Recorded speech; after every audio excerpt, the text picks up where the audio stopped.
Welcome to the Safety and Risk Success podcast with me, Christian Harris. Let's talk risk perception. I'm joined on this safety roundtable by Carla Crocombe, who's the founder of Safety Rocks, and a bunch of safety and risk professionals to unpack this topic. And we go into a huge breadth of ways of thinking about risk perception. And I found it really fascinating. I think there's a huge amount to unpack and a huge amount to do. And I'd really encourage you to take this in and think about what you can go away and implement. So it's an interesting thing to think about and talk about. But as always, when it comes to safety and risk, it's about what we do, not what we say. So I'd really encourage you to go away and do that. Hope you enjoy it. If you do, give it a like, give it a comment, give it a share wherever you're taking this in. Give us a follow, and see you on the other side with a really in-depth discussion about risk perception. Cheers. Welcome to the Safety and Risk Success podcast with Christian Harris. We believe that proactive safety and risk management powers business performance. Each week we explore this theme, sharing guests, stories, insights, trends, hints and tips. You can find us on all the major podcasting platforms, and video versions are available on YouTube. But for now, let's join the conversation with Christian. Great. Welcome everybody to today's session on the Safety Roundtable. Great to see so many of you with us on Zoom, and hopefully the gremlins are not stopping this from going live, but if it does, then I apologise if you were expecting to see us live. Well, I'm going to listen to it. I'm just going to mute everybody. So thank you for joining. I've got a great guest today in Carla. I'll ask Carla to introduce herself in a second.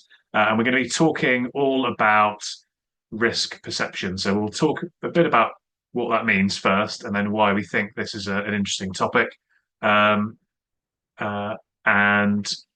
there's somebody drawing on the screen. There's all sorts going on today. This is going crazy. And then we'll get started. And as always, this is going to be an interactive session. So there'll be plenty of opportunities for you to come and chat with Carla and I. I don't know how to remove this drawing from the screen. So we'll just have to put up with it. Does that work? Eraser. Oh, there we go. Perfect. So if you've not been to the Safety Roundtable before, these are fortnightly sessions, which I host either on my own or like today with a guest. And we cover a different topic each time. So, of course, I specialise in the field of slip safety, but we don't just bang on about that again and again and again. We talk about anything and everything under the sun in the broad realm of safety and risk management.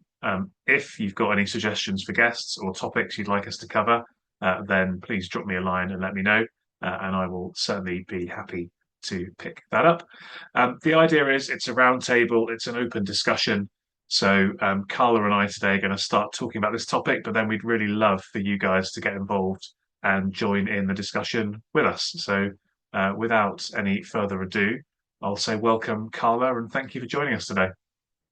Thank you, Christian, for having me. It's an absolute pleasure to be here and to talk about risk perception today. So I'm Carla Crocombe. I'm the founder and managing director of Safety Rocks. I've been a safety professional for over 25 years now. And we, as an organisation, we tend to focus on truly tailored organisational training and auditing and things like that. But we focus a lot on the area of risk.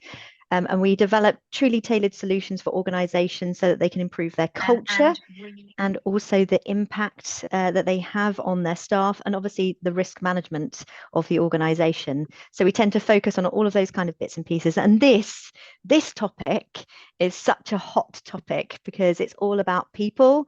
And I think Christian and I, we know that our world, as much as we can teach people and all the rest of it, it still comes down to human beings, and human beings are inherently prone to failure. It's a sad fact, but that's what it's all about. And so this topic of risk perception and things like risk appetite within organizations are really important for us, because understanding that helps us understand what we need to do to make an improvement. And that's what we're always striving to do, aren't we? To get that continuous improvement. So that's what it's all about. Absolutely, yeah. And so yeah, we had a quick chat, and we thought this would be a great topic to discuss. So yeah, please, if you're joining us on Zoom and you want to ask us a question or give us a comment or share an example or anything like that, you can go to reactions, raise your hand, and then I'll kind of invite you up to chat to Carla and I. If you're following us on LinkedIn, for example, then I'm monitoring that as best I can, and I'll try, if you've got any comments or questions you want to put into the chat there, then I will try my best to get those covered as well. But for the best experience, come and join us on the Zoom. So, should we sort of talk a bit about what we mean first? So, what do we mean by risk perception? How would you define it, Carla? I would tend to define risk perception as the way we see risk and the way we think about it on a day-to-day basis. So we tend to, as individuals, tend to focus on fast thinking. So when we're thinking about risk, what we tend to do is make decisions on the hoof, as it were. We do this on a day-to-day basis. So, Christian, this morning, if you've got up, have you put your socks on? Did you decide to sit down when you put your socks on this morning? I didn't put any socks on today. Oh, you are sockless. I'm working from home, so there's no socks. But I did put some underwear on, and I do have some shorts on. People were pleased to hear, so I'm not naked below the waist. Brilliant. That's good. But if you think about all that stuff to do with getting dressed of a morning and crossing the road, it's something we do inherently as human beings. We're always assessing risk. But the way we see it is hugely affected by certain things. If we're ill, ultimately, if we're stressed, think about some of the things that we've done when we're stressed. We're affected by hormones, we're affected by emotions, we're affected by experiences, and all these things shape the way we see the magnitude of an outcome and also the chance of something bad happening. Now, we Mm, know risk, if we look at the definitions, comes with two things really. It comes with opportunities as well as threats. But really, for organizational purposes, we tend to see risk from that kind of outcome basis and looking at the negative thing, because that's what we're trying to control. So yeah. when we're looking at perceptions, we take into consideration both the opportunities. If you think about during COVID, people were selling, hand gel for £500, and all the rest of it. That's an Mm, opportunity from a risk. But ultimately, we also have to look at the threats, and that is a human thing. We're constantly perceiving it in a different ways, and we all see the world differently. I don't know about you, Christian, but when we were younger, I used to think everybody thought the same way, and that mm, we are all the same. But actually, as you get older, and especially when you teach, you suddenly realize that everybody thinks in an ever so slightly different way, and they process that their cognitive function is completely different. mm. I certainly remember that from a financial risk perspective, I always thought as a kid, if only I could earn like 25 grand a year, I'd be absolutely minted, and I'd be so rich, and I would, you know, that would be my life solved. And obviously, um, that wasn't. I mean, obviously we've had inflation since then over those many, many, many years since I was a kid. But yeah, that's one example, isn't it?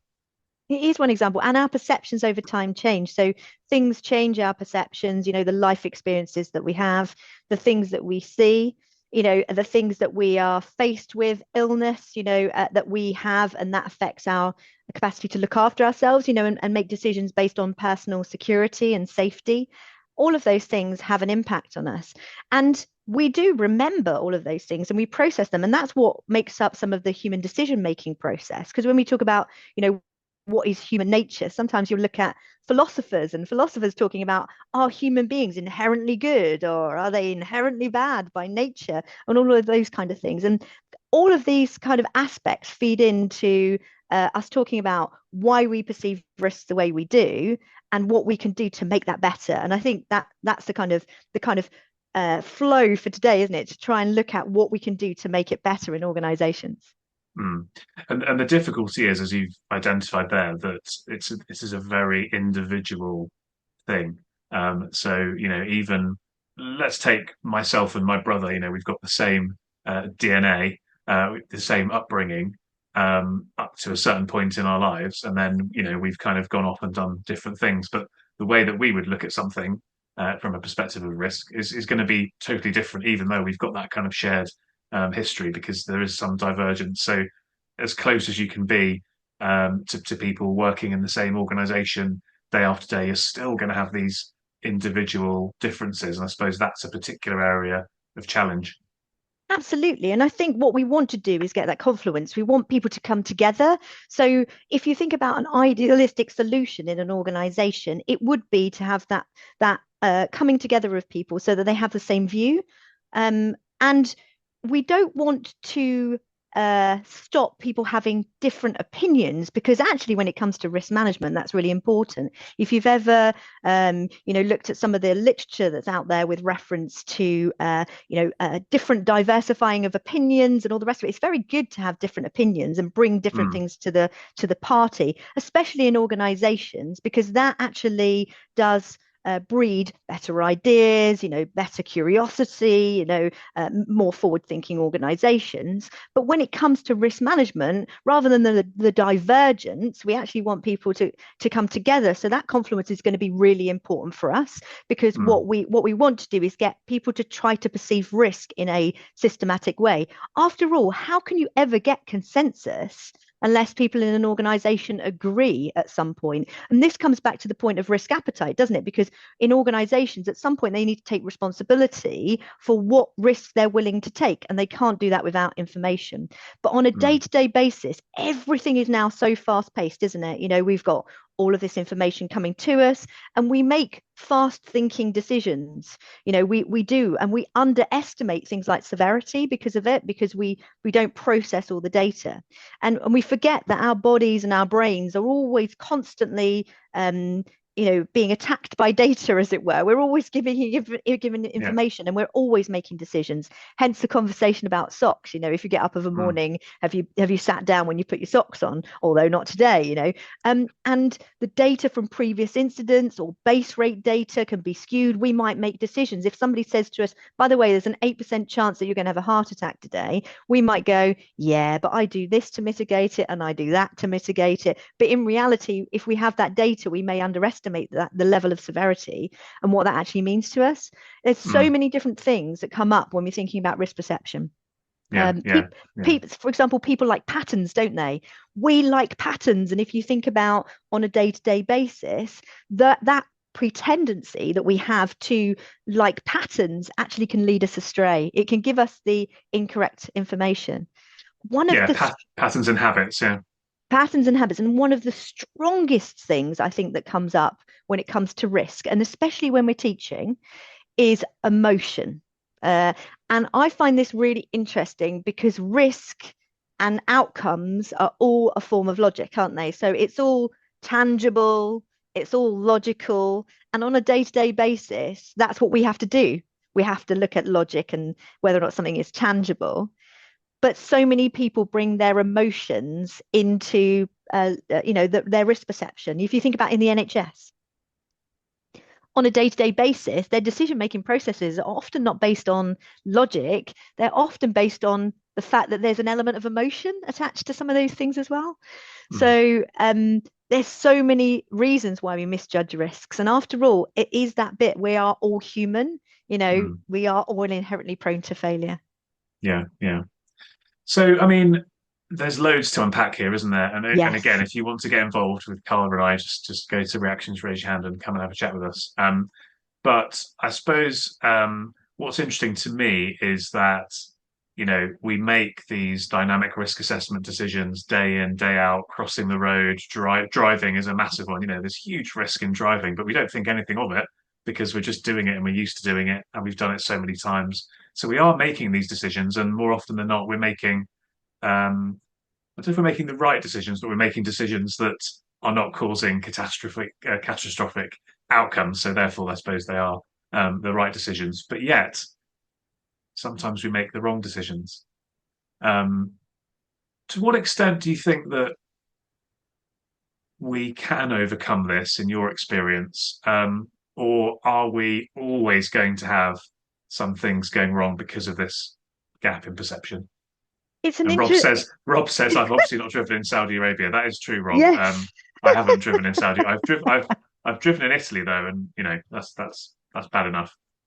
Yeah, and in places like Dubai and places like that, so it can be quite crazy in terms of driving. But I think it's an interesting question about how much we can overcome it. Because if we think about human nature, our ways of thinking, feeling, and acting, and our fundamental disposition, our characteristics are what kind of create human nature. And if we think about overcoming human nature, we have to think about what our individual risk beliefs are and our capacity individually to be rational. Are we outcome focused rather than based on the factors that cause the outcome?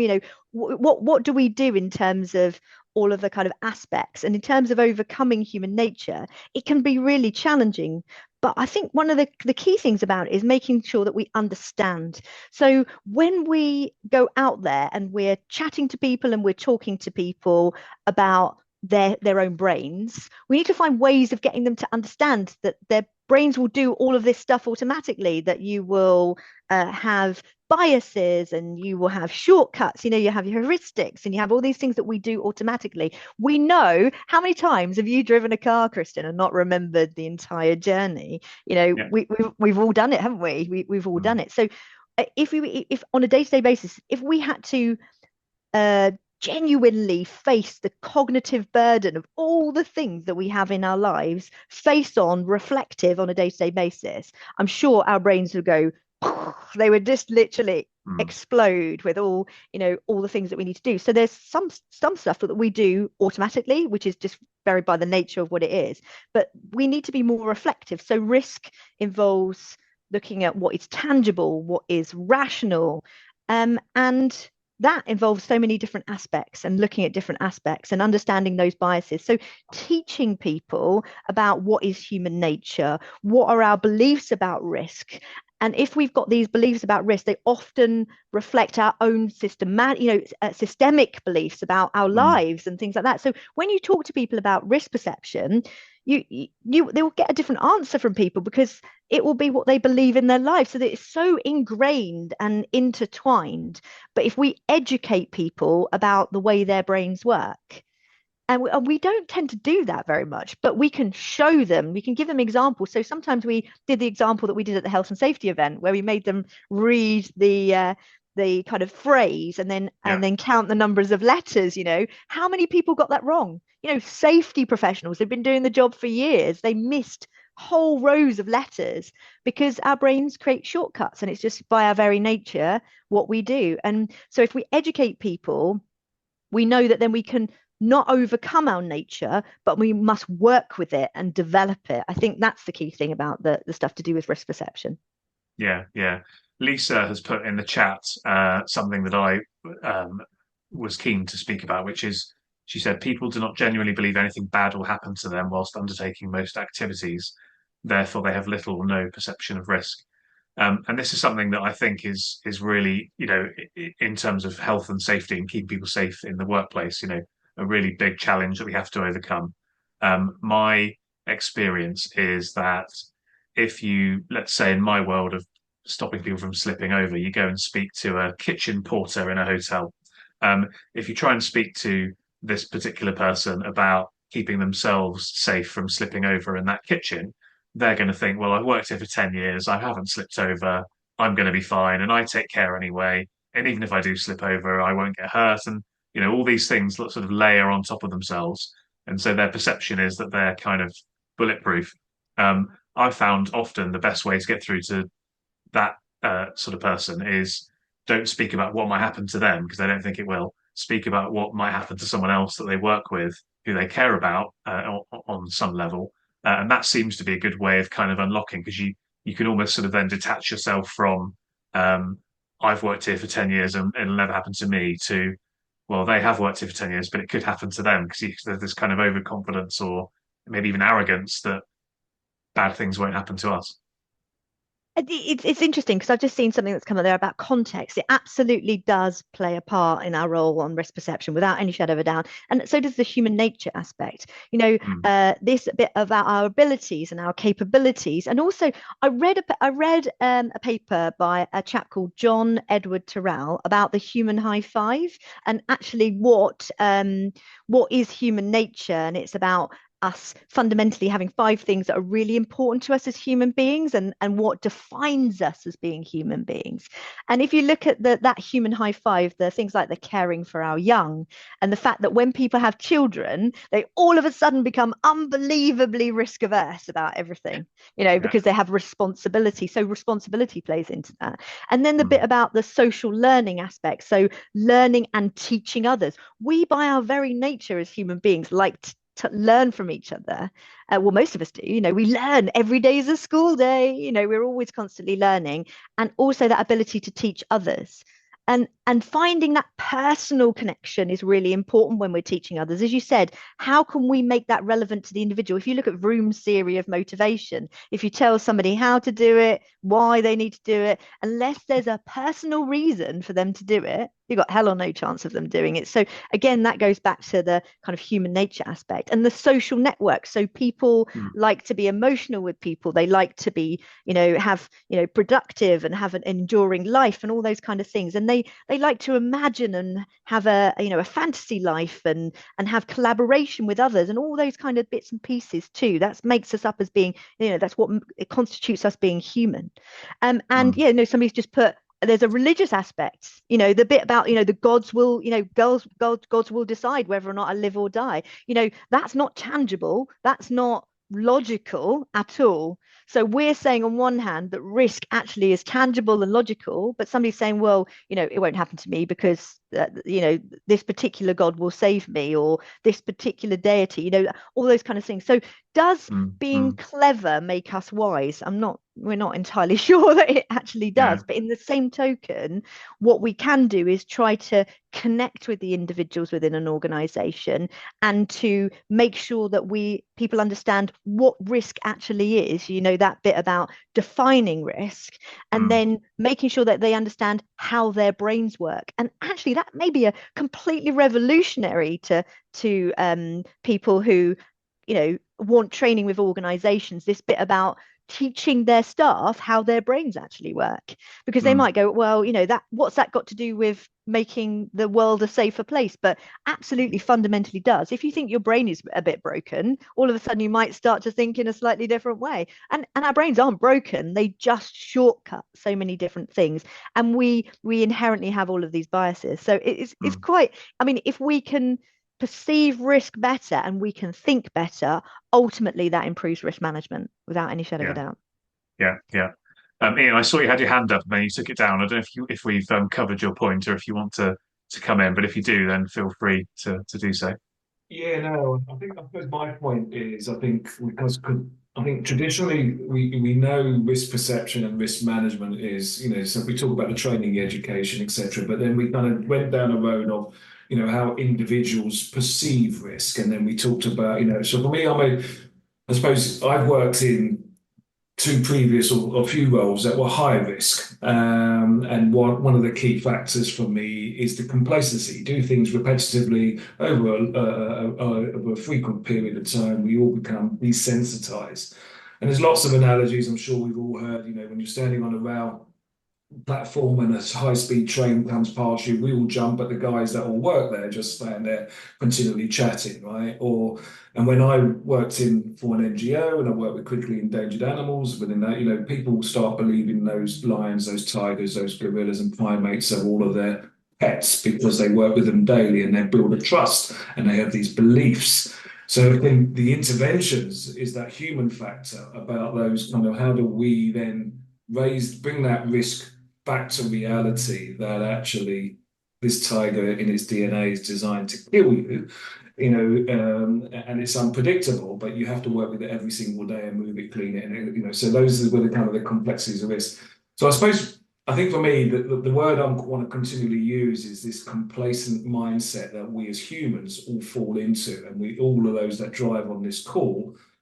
I don't know about you, but when I first started and got in the car, my hands were tempted to mirror signal maneuver, and I was really nervous. Now I get in it, it kind of drives itself. I'm thinking that I'm multitasking, I'm thinking about everything, and it just gets me there, and I kind of go, wow. And that's the complacency factor within the workplaces and the admin, and that I believe is where if you really want to get down to risk appetite to the individual, not organizationally, because there's obviously different individuals, then you really need to focus on the human factors and those complacencies that sit in. When you do things repetitively over a long period of time, we then become desensitized. And that's when the human factors of accidents really occur. So that was just really my piece. So Yeah, yeah.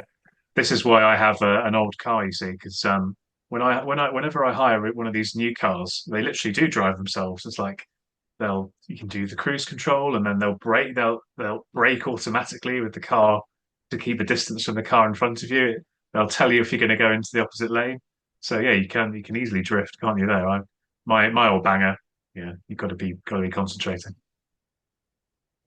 Weirdly, I think our brains are not designed for step-by-step risk assessment. They're Mm, designed to work in a slightly different way, look at relative risk and all the rest of it, and they're constantly reassessing risk on a day-to-day basis. But it's like the roll of dice, isn't it? At what point risk is tangible, it's there, and just because the worst case scenario hasn't happened, immediately when Ian was talking about animals, I was thinking about Hamilton, what happened at Hamilton. When mm, you work with an animal on a day-to-day basis, all of a sudden you believe that they're your pet, and actually that was a tiger, wasn't it? And mm, ultimately a tiger is not a pet. no, well, that goes to I was part of that coroner's review, so Yes. I know the situation inside out. But I think for me, it is a lot of that was the human factors, lots of multiple failings on that, but the complacency that somebody could go in and things just happen, and it's very difficult as risk professionals because we are enablers.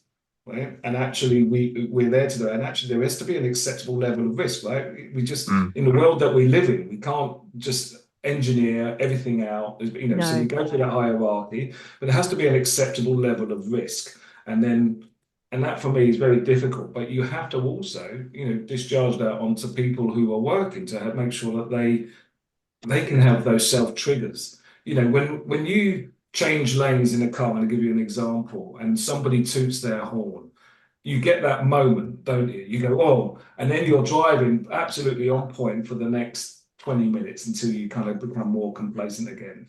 That's how do we get that kind of scenario back into being a bit more proactive rather than the event actually happening? How do we can make sure that appetite, that the kind of risk awareness? And that's very difficult because we do lots of campaigns, lots of training, and then there's only so much that we can.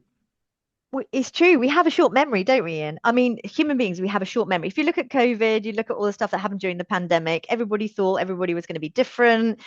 People started buying soap, they started washing their hands more often and all the rest of yeah. it. And very quickly, all of that dissipated. And there are more viruses than stars in the world. So not just COVID, and there's some really nasty things that are worse than COVID. And yet people have short memories. So you are quite right, that ability to keep going, it means that the organization needs to have tenacity, and they need to constantly find novel ways of communicating, both using rhetoric from stuff to do with the instinctive behavior that we have as human beings, i.e., teaching people about what instinctive behavior is and why we constantly change the probabilities in our own heads rather than it being real probability change. We change probabilities. I was reading an article about this particular theory around goats and around this TV program in the US and around why people would choose a particular door on a TV program, but the probabilities were one third, one third, one third. But people perceived that the probability, I think it was called Monty theory or something, about why people chose the door on the left or the right. And again, if we teach people about how their brains actually work and all the different biases that we have and all the different shortcuts that we use, and things like anchoring, when we meet somebody, first of all, we make a decision about them and we don't really want to change that decision. And if we Mm, if we do that, we are in a far better position to kind of pull them back and say, actually, there you go, Monty Hall problem. Well done, Mark. Thank you very much. That was the one, the goat doors. That's the yeah. one. Yeah, absolutely, without any shadow of a doubt, it is that bit about having tenacity, I think, Ian. Mm. Yeah, I like that. Interested to know if anybody's done anything that has worked for them. What strategies have you employed, and have you got any examples you could come and share with us to say, well, look, actually, we identified this. Here's something we did, and it seemed to work. Because it's all about sharing good ideas, best practices, etc. One of the things that came to mind to me when I was thinking before this discussion, and it's been echoed in a lot of what we've said, whether it's uh, within a team environment or that idea of religion and common beliefs, is an idea about environment dictating performance. In other Yes. words, if we're in this kind of group think space, then we can if we can influence that kind of group and shape that group think, then that will sort of take people down a particular pathway, and that might be helpful in this case. Any thoughts about that, Carla?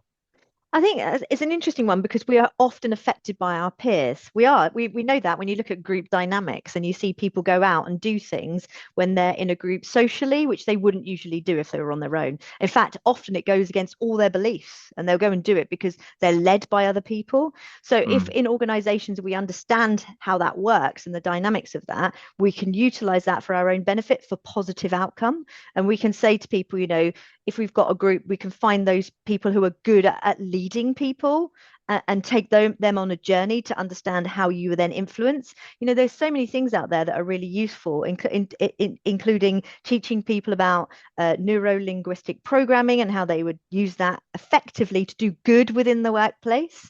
And a variety of different things. But building solid, repeatable processes improves decision-making processes and constantly refining them to make them clearer and easier to follow and easier to manage also helps supplement that. So picking the kind of peer, those people who are influential and finding those people that are influential so they can do the job for us, as it were. Because we're not always going to be there as safety professionals, are we? We're not always going to no, be in the group.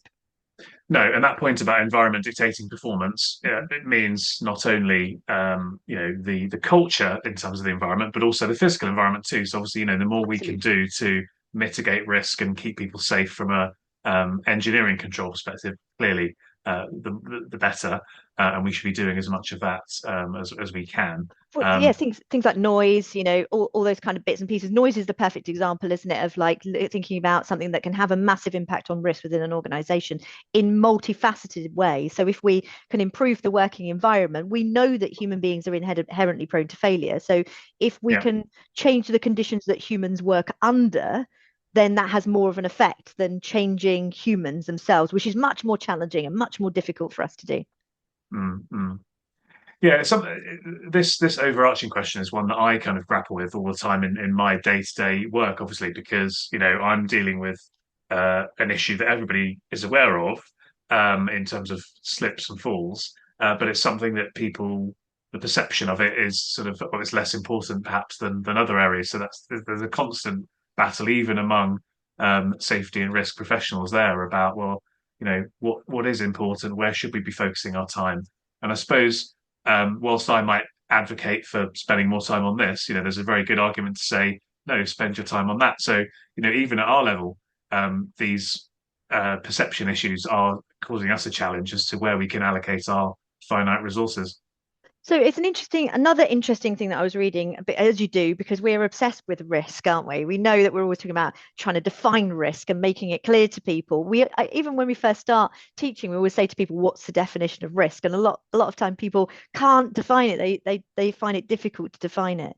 But I was Mm, reading another kind of theory on why people choose quantifiable risk, even if it is less satisfactory for them than unknown risks. So they would rather something be quantified. So for example, when you were talking about slips, trips and falls, we know that the likelihood of slips, trips and falls on if you ask any organization, they'll say our biggest number of instances that we have are slips, trips and falls most of the time, typically, like yeah. most of the time, Mm, yeah, typically. So people, if they have data associated with something and they have a quantifiable risk, they look at they look at things differently, that rather than the unknown unknowns. And it's called the Ellsberg paradox, I think, is like about why people choose things. And it's she was doing this kind of like betting test where if you have somebody who has kind of a known outcome, they've got more chance of them choosing that because the unknown is uncertain. And so if we Mm. overcome uncertainty for people,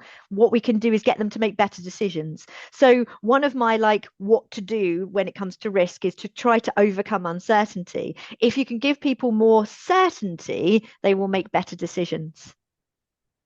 Yeah, I like that. I think that rings true, isn't it? Because you're battling against the certainty in their mind is everything that's happened to them so far in their experience, and therefore, if this hasn't happened to them, then the only certainty that they've lived, their lived experience is it won't happen. Exactly. And lived experiences can be very damaging to risk perception. If you think about the guy who's worked on a roof for 40 years, or the girl that's worked on a roof for 40 years, or anybody else who's done that job, they will go, what are you talking about, risk professional? I've been doing this. Look at my trainers. I've been running across the ridge for 40 years. Nothing's happened to me, love. I'm all okay. But in reality, all of that not something not happening and there no outcome happening is damaging to people's risk perception. Mm. On the other hand, it could be equally damaging the other way. So if somebody constantly has incidents occurring, their risk perception could mean that they become incredibly risk averse. And I know, you're talking about driving. I know many people who will not drive because of the experiences that they've had. Mm. So it can be equally damaging. But what we need to teach people is to remove the emotion from risk. It's all Yeah. about whether or not it's tangible. Ultimately, we know most commercial organizations cannot run without a level of risk. You wouldn't run an airport, you wouldn't run an F1 team, you wouldn't run a military engineering organization, you wouldn't do any of these things. So we know we can't eliminate all known risk. Once a Yeah. hazard is part of a commercial activity, we just have to manage it. That's what we have to do. But we have to get people to see what the risk is. And perceiving risk is simply seeing what the risk is, the real, tangible level of likelihood, because it's Mm. always tends to be so subjective and different. And that's what I meant about the confluence. If we can get everybody on that river towards, seeing things the same way, you get better decision making processes when it comes to risk within organization. And also you get clear, you get better adherence to processes, and if they're clearer and more concise, and if you teach people about the way their brains work and you make the details clear, and you teach people about personal exposure and what personal exposure looks like to the outcome. So often we're afraid of going to somebody, this is what can happen, because we don't want to scare people into submission. Nobody wants to scare people, but Yeah. we do need to show them what the outcome is. And often we're quite fluffy in the UK about this, aren't we? We're like, no, we won't show people what the worst case outcome could possibly be. Yeah, we're very polite, aren't we? That's the Australians are good at being pretty direct. They are. Yeah. Richard, you've got your hand up. Do you want to come and say hello? Yeah, camera's off because I've got Wi-Fi problems here today. No Yeah, worries. really good point. Really good points made so far. One of the things I would say is when it comes to spending time teaching people about how the brains work and everything of that nature, I think we need to make sure we're directing conversations to the right people. At the present moment in time, I'm spending quite a bit of time training management teams in health and safety in foundries. Mm. Most of them don't know truly what their roles and responsibilities are, and don't understand what legislation actually applies to them. If we can use case studies from similar activities, perhaps in other sectors, so there's lots of stuff on falls from height, slips, trips and falls, interactions with machinery, etc. And we can show people, for example, prosecutions by the HSE of other companies, that brings out risk awareness to them. But then they need to learn how to talk to their team. So the example I put in the chat, I was speaking to somebody and they'd got a child coming up, was going to get married fairly soon. This worker thought they were too cool to wear glasses because they weren't smart and trendy. So pointing out, first of all, that we weren't on a Milan catwalk, what the glasses were designed to do, and did they actually want to see their child get married? Because if they had something in their eyes and lost the sight, they've had one of the greatest days of their own personal life ruined, never mind that of the child. I think we have to do much more to explain to people what things mean in the real world, what the real world consequences of things are going wrong, and having those conversations without initially talking about disciplinary procedures, just the impact on their ability to go out to work, pay the mortgage, pay for the car, treat their partner to meals out on anniversaries and Christmas and those sorts of things. That seems to have, in my experience anyway, the greatest driver for getting change. But that's when we get the management teams engaged. It's left to the safety professionals to do this all the time. It's too much of a workload in larger companies. You can't get round and see everybody. There isn't the amount of time to spend in detail explaining to people how the brains work. So as an entity, we need companies to understand how its mindset works, how its overall brain works in terms of thinking and looking after people. That then helps drive all of these other conversations forward in more depth over time. Because the other thing we're really bad at doing is we tell somebody once and then we assume the job's done. We don't keep a constant reminder and activities going on all the time. I'm going to share something that came in the chat from Noala, which I think is another good example of this. So a young new offshore worker on a drill ship didn't think he needed earplugs. I asked him if he was married or had a girlfriend. No. Does he want one? Yes. Where will you likely meet somebody? A pub or a club? Oh, so somewhere noisy. Yeah. If you can't hear what she's saying to you, do you think she'll stick around after the conversation starts getting frustrating? No. So maybe you should use the PPE.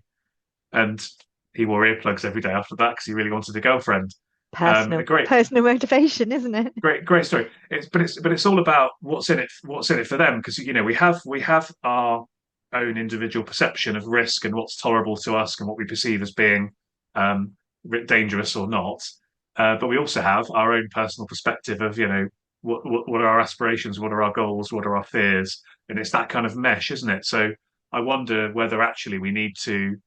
This is more a question of maybe from an organizational level of how we can show that we care about people, and then they feel as if the organization does care about me, and maybe that would influence their risk perception a little bit as well.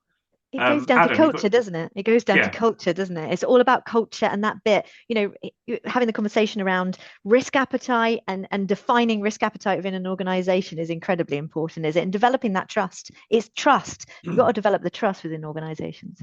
Yeah. Adam, you got your hand up. Hello. Yeah, I was pleased that Richard said he couldn't go around an organisation and do all this teaching. That was my concern when Carla was saying we go around. I do agree we do need to educate and teach people.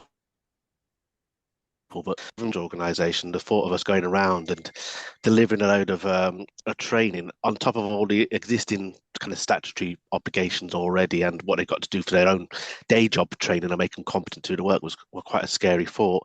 So we do need to think, how do we actually increase the awareness of such an issue across a vast workforce? I don't know the answer. It's something to reflect on. But I was also thinking in that mix somewhere, the latest generation of workforce coming through, the millennials and the Gen Zs, have about a 10-second memory concentration span, don't they? If we can't get a message to them in 10 seconds, they're just not interested. It's that tic-tac mentality sort of, that somewhere in there we've got to think, how do we educate that sort of generation as well in terms of these sorts of things? That's Sorry, interesting. I drifted off there, Adam. I didn't hear what you said. No, I'm joking. Absolutely. Go on. I thought you'd appreciate that, Robert. Yeah, being from that generation, of course. Adam, that is such an interesting question, isn't it? And it's such an interesting idea about the stuff. I think showing them, we were saying about educating people about how their brains work. We're not talking about like doing massive rollouts of training here, but just if the teams or if people are coming in to deliver a session on, working at height or any of those kind of things, introducing activities in there that are short, snappy, and that actually prove to people the way that their brain shortcuts things, and creating these kind of almost gamification, so that people can perceive that their brains don't actually function properly in the way that they think that they do, not properly, but in the way that they think that they do, and also just making it fun. I mean, and it does. I mean, that game that we did at the health and safety event, it took 60 seconds. So we're not talking about a huge amount of kind of time or energy here. What we're doing is adding this into the agenda and realizing why it's important, because of that human nature and because of the of the fact that we all think that we all think that we're brilliant at assessing risk. If you ask people how good are you at assessing risk, they all go, yeah, I'm brilliant at assessing risk. And Mark's just said, what was the game? And it was literally a statement mark, and we asked people to count the numbers of a particular letter within a period of time. So 60 seconds or whatever it was. In fact, it was 20 seconds. You've got 20 seconds to count the numbers of a particular letter, and it just showed people the shortcuts. And then again, that relates to risk and all those other things, talking about what Richard was talking about, the bit about making sure it's personal for people. All of those kind of things are important, but we're just constantly trying to find better ways of trying to get people to perceive the level of risk. I think just to put onto that as well, I think the other thing about training initiatives, education initiatives, whatever it is, it's got to be sustainable as well. I work in a very compliant-driven organisation. We follow a lot of policies, procedures. I know that a lot of people do. If it's written down, they'll follow it, which is sometimes a different risk issue completely, because they'll say, "Oh, well, I followed that because that's what it said on the procedure." It didn't even do that dynamic risk assessment. It was just we followed the procedure sort of approach.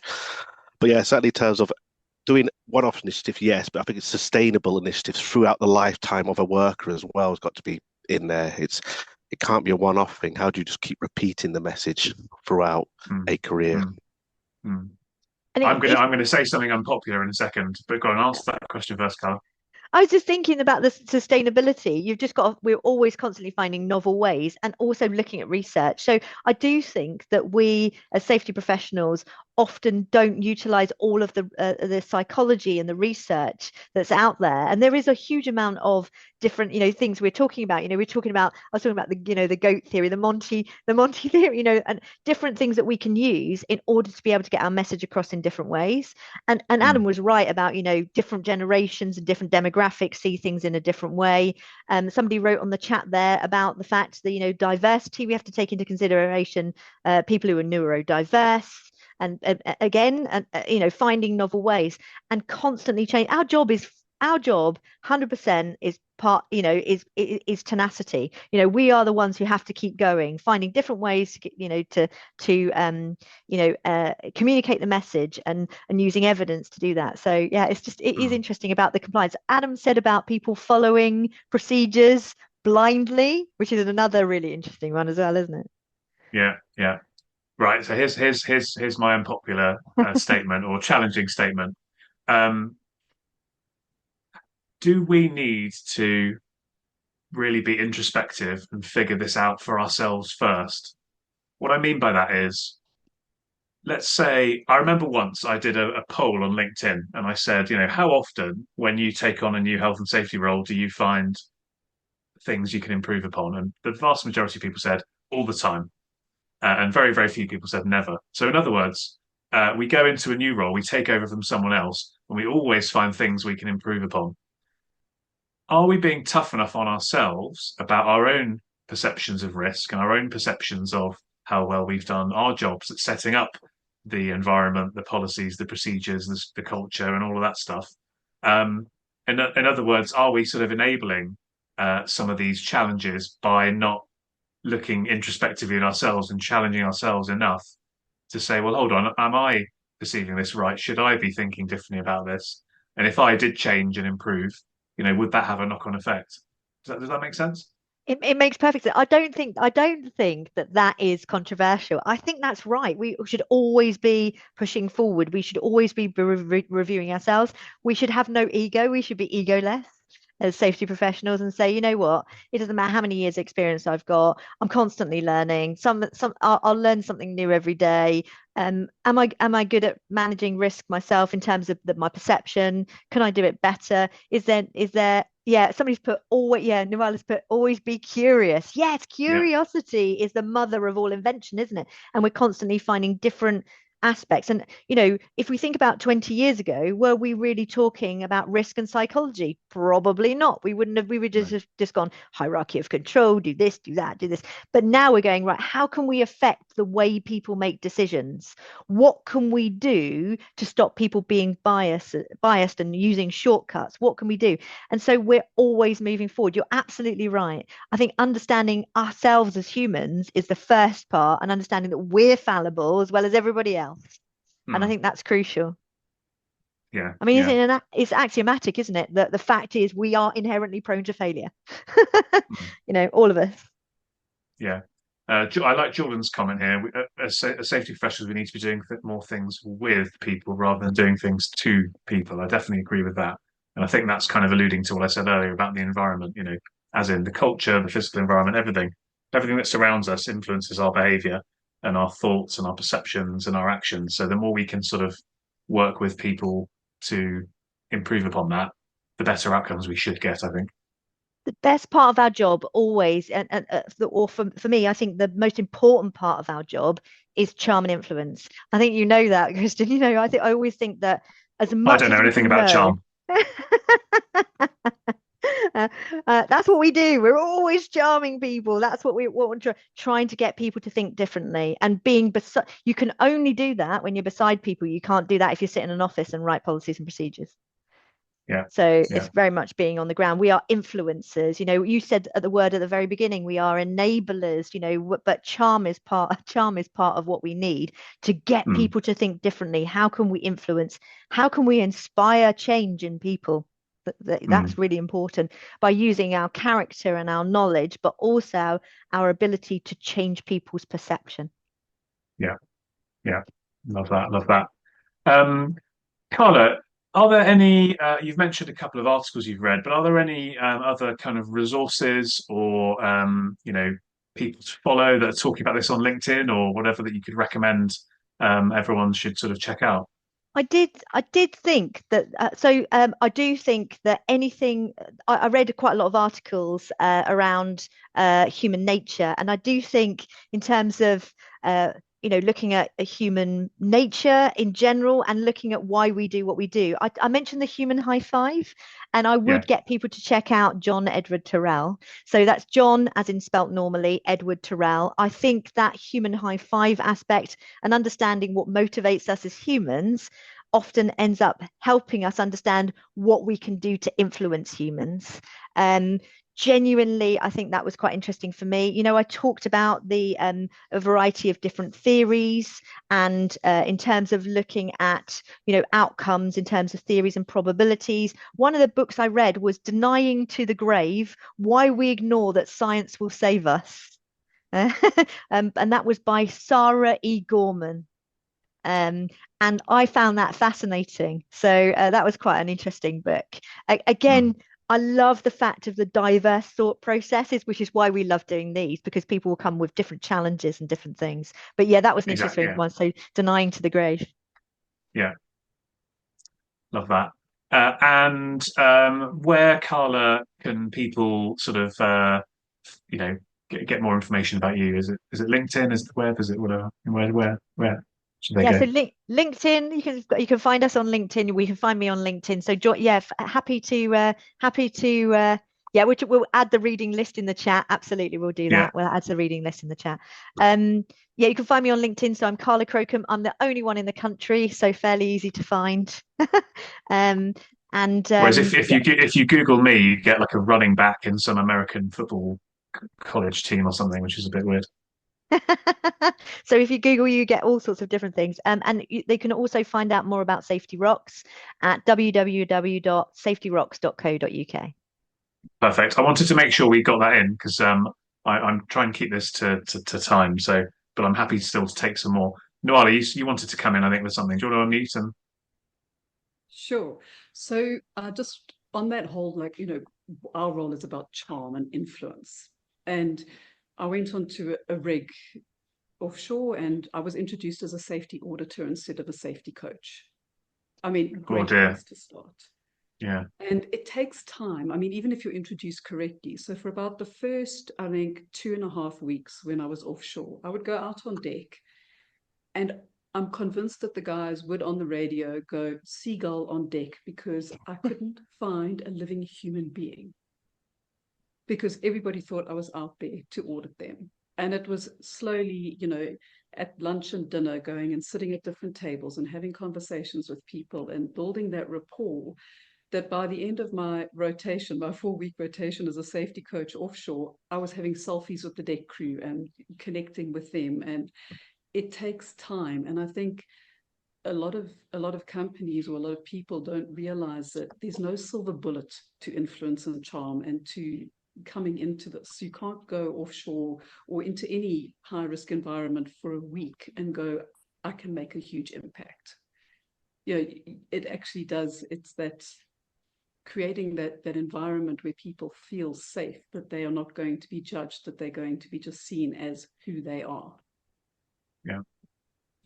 Yeah. It's a great point because, what that suggests is we need to get started, and we're not going to see the effects of it straight away. But let's not sort of look at this as a academic exercise. What we're talking about today, let's look at it as something that we should make some progress on. And actually, we're never going to get this perfect because we can't force people to think in a certain way. So we can't be sort of stopping ourselves about being a perfectionist and procrastinating. Actually, let's just get started with it and make an impact. Absolutely. We're always on the back And foot, help aren't we? We're people- always on the back foot, aren't we? We're always, like Nuala, she said, we're always on the back foot. Yeah. And really At help a place people I have better worked at, conversations. Because it's the conversations that will help you think differently about safety.